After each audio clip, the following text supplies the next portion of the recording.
Bagamoyo ndio naongea nayo leo. Naongeleza wa Bagamoyo, ndio naongea na wao. Mungu akaniambia hivi, ninakuja kuadhibu mji wa Bagamoyo. Ninakuja kuadhibu Bagamoyo kwa sababu wakaaji wa Bagamoyo wamekataa kunisikiliza. Kila siku wanafukiza vifurushi vya uganga ndani ya ardhi yao.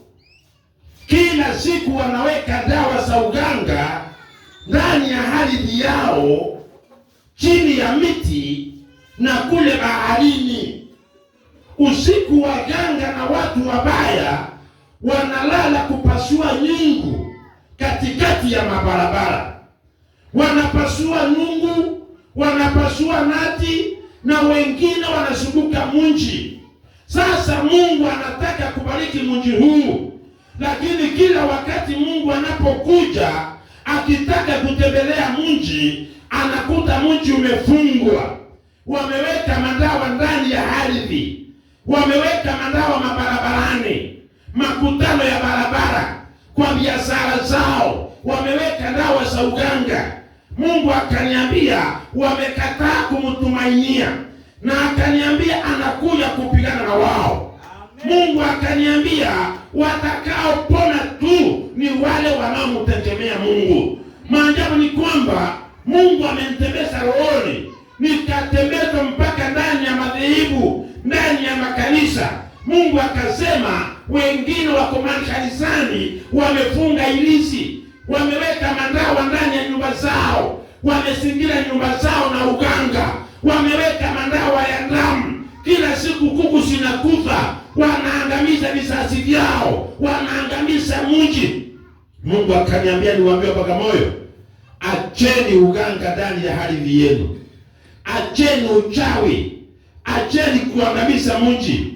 Mungu akasema amewaangalia miaka mingi, amewatazama miaka mingi, lakini mmekataa kumsikilisha. Mungu anakuja kuangamisha, Mungu anakuja kuwapiga.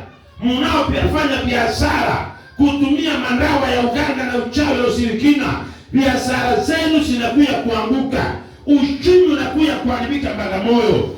Maana mmeharibu ardhi, mmeharibu mji. Maofisini mnafanya kazi na uganga, hamtaki kumwamini Mungu. Mungu akanipa maandiko kwa kitabu cha Yeremia, maana atakuwa kama fukara nyikani, ataona yatakapotokea mema, mbali atakaa jangwani palipo na ukame, katika nchi ya shumbi isiyokaliwa na watu. Hayo ndio maandiko Mungu ameniambia.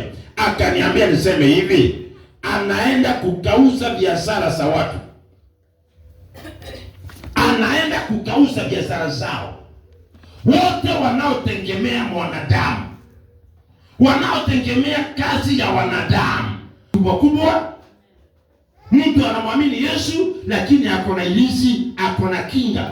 Na maandiko sema mahali moyo wa mtu unaabudu, huyo ndio Mungu wake. Sasa badala ya kutegemea Mungu, mnategemea waganga, mnategemea wachawi. Mungu amesema acheni hiyo tabia mara moja kabla sijakuja. Na akaniambia wale ambao ni wake wanaompenda atawaficha. Amen. Narudia tena, wale walio wa Mungu, Mungu atawaficha. Na ako na hasira na Bagamoyo. Amen. Ako na hasira na mji wa Bagamoyo. Ondoeni vifusi ndani ya ardhi. Acheni kupasua nyungu usiku.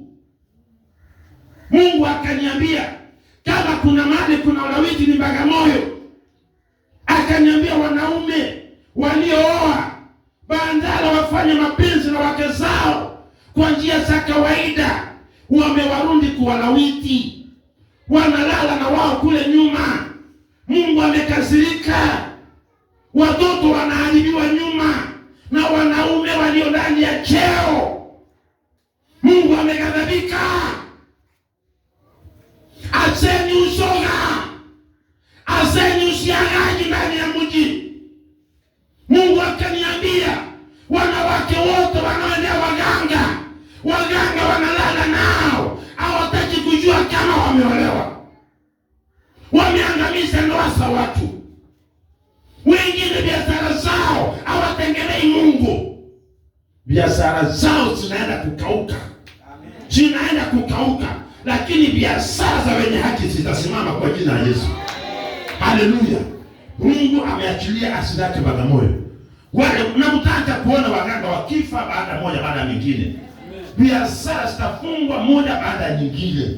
Nimeleta hilo onyo kwa sababu ya Bagamoyo. Bwana Yesu, nafikisha ujumbe huu vile ulivyoweka ndani yangu. Sasa watakao kungeukia na kukutegemea uwabariki. Watakao tubu uwasikie. Kwa jina la Baba na Mwana na Roho Mtakatifu nimemaliza. Sote